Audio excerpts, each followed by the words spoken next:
Welcome back. This is the third video in the series of lectures regarding Chapter 2 of Introduction to Programming Using Processing. And this video is about Boolean expressions and relational expressions. In the last video we learned about mathematics, how to do arithmetic in processing. So we know that computers can do math, but it's also important to know that computer programs involve decision making, doing one thing or another while the program is running. And at the heart of that are Boolean expressions and relational expressions. So although we won't see these in action for a couple of chapters, we do need to introduce these now because they are expressions and they involve variables. So here we go. Like I just said, computers are also good at logic, decision making, true and false. That sort of makes sense if you think about it, since they deal in binary. And expressions like that deal with true and false are called Boolean expressions. Those are named for the British mathematician George Boole, who you can see pictured there. And that's where the Boolean data type comes from as well. Although notice that we use a lowercase b for our data type instead of the uppercase B for his name. In any case, Boolean expressions involve several things. They involve literal values like true and false, just like mathematical expressions can involve literal numbers like 1 or 2 or 6, like we saw in the previous video lecture. Boolean expressions can also involve Boolean variables. Again, just like mathematical expressions could involve numeric variables like ints and floats. And finally, Boolean expressions can involve Boolean operators, which are sort of similar to the plus, minus, multiplication, division operators that we have in mathematical expressions.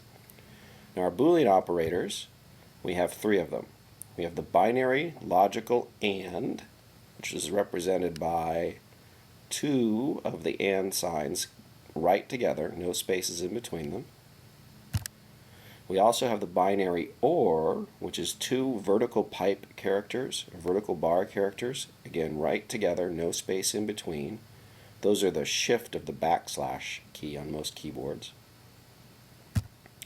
And the third one is a unary operator, logical negation, which we represent with an exclamation point. Okay? So in these cases, binary operators mean that this AND, logical AND, takes 2 arguments, 1 on each side, just like the multiplication operator, the star, takes 2 items on each side.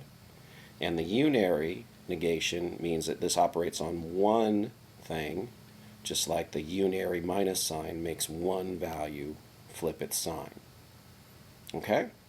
So these are very similar to mathematical expressions. It's just that we're dealing with things that are true and false only and not numeric values. So here's some sample expressions. This looks a little bit like some of the code we looked at in the previous video with mathematical expressions. We declare 3 variables here, x, y, and z. They're all Booleans, so they have true or false values.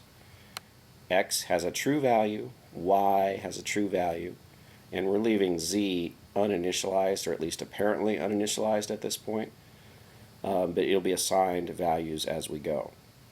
Okay? And the question then is, what value does z take on as a result of these 3 expressions? X and y, x or y, and not x, or the negation of x. Okay? Well, before we answer that, it might be helpful to take a look at what are called truth tables. And these truth tables show us the result of an expression involving either logical AND or logical OR and 2 variables. Okay, so the way we read these tables is the columns here, this is a false value of x, true value of x, and the row headers, false value of y, true value of y. And an intersection is the result, in this case, of applying the AND operator in between those. So x and y, when they're both false, is false. If x is true and y is false, x and y is false. If x is false and y is true, x and y is false. The only time that x and y is true is when both x is true and y is true. Okay? So the only way to get a true result from a logical AND operator is when both sides are true. In any other situation, the result is false. Now an OR, on the other hand, works a little bit differently. The only time to get a false result of x or y is when both x and y are false. If either x or y are true, then the result is true, and if both x and y are true, the result is true. Okay? Now there is a truth table for the negation, but it simply means take whatever the value is in that variable and invert it. So if it was true, it's false. The result is false. If it was false, the result is true. So now we can go ahead and look at the results of these simple expressions. So what do you think? Z equals x and y when x is true and y is false. Well, looking at our truth table or recalling the rule, we should see that Z is false because these are not both true. On the other hand, x or y, x is true, y is false, then Z should be true because one of those two, at least, is true. If either side is true or both is true, the result is true. And lastly, if we negate x, which was true, then Z becomes false. Okay? So those truth tables will help you figure out Boolean expressions. Now, we had precedence rules when we talked about mathematical expressions that were more complicated, and we had the idea of using parentheses to explain how those things worked, or to make them easier for us to understand. You can also do Boolean expressions if you want. So for example, this is a rather complicated Boolean expression that involves two sub-expressions that are parenthesized, a negation, and an OR. So x and y, or not w and z. Now, things like that are possible in processing. You can do them. That doesn't mean that you should. Complicated Boolean expressions really become very difficult for people to understand, and so you should use those with caution. Try to keep it as simple as possible, and if you have to have complicated logic, then it's usually better to do it via a series of nested if statements, for instance. And we'll talk about if statements in Chapter 4. Okay? Now, we usually don't use Booleans like that. We don't just use them like mathematical expressions for their own purposes. Rather, Boolean values are often the result of comparing two items using what are called relational expressions. So Booleans are the result, usually, of comparing things when we're trying to make decisions in our programs. So, we can compare two primitive values for several different things using different relational operators. These are all binary, just like multiplication, division, logical AND. Okay, they require two items. So, we can compare two primitive variables or values or expressions for equality using equals equals. And this is one of the things that's really going to be difficult for you. When we use a single equal sign, like in our previous Boolean expressions, when we were assigning a value to z, that means assignment.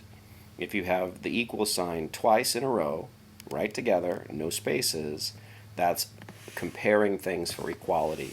And those are two different things. If you try to use one where you mean the other, you're likely going to get a program that, first of all, may not work, or if it does work, it doesn't do what you thought it would do. So be careful about that, and I can almost guarantee that you'll encounter that, make that mistake at some point, but just be prepared to find it. We can also test for inequality. This thing is not the same as this other thing, using the inequality operator, which is exclamation point equal sign. Again, no space in between them. Not equal to. We can compare for less than using the less than sign, shift of the comma key. Less than or equal to using the less than sign and then the equal sign, again, no spaces in between. And that's because we don't have an underscore on our keyboard that we can type easily, on computers at least. We can use greater than, shift of the period key, for comparing two items. Greater than or equal to, again, greater than sign, equal sign, put together with no spaces in between. Okay? Now those are the types of things that we'll be thinking about when we go into further chapters and using these relational operators. And this kind of gives you a preview. This is what's called a flowchart. And this shows some steps where we do some input, some calculation, and then here we ask a question. And this question is the variable m equal to n? And if yes, we'll do one thing. If no, we do something else.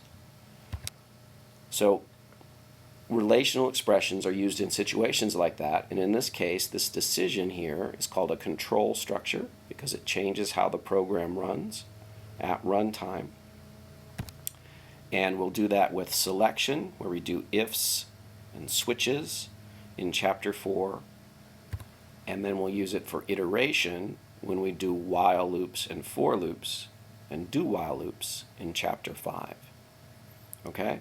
So for right now, we're just going to put these concepts of Booleans and relational expressions on the back burner and bring them back up in Chapters 4 and 5. So at that point, you may want to come back and just briefly take a look at this video to reinforce the ideas of Booleans and relational operators. All right, next up, we're going to go ahead and go to the next video, which will be the video where we go through the development of our first example in the textbook, temperature conversion. So until then, take it easy.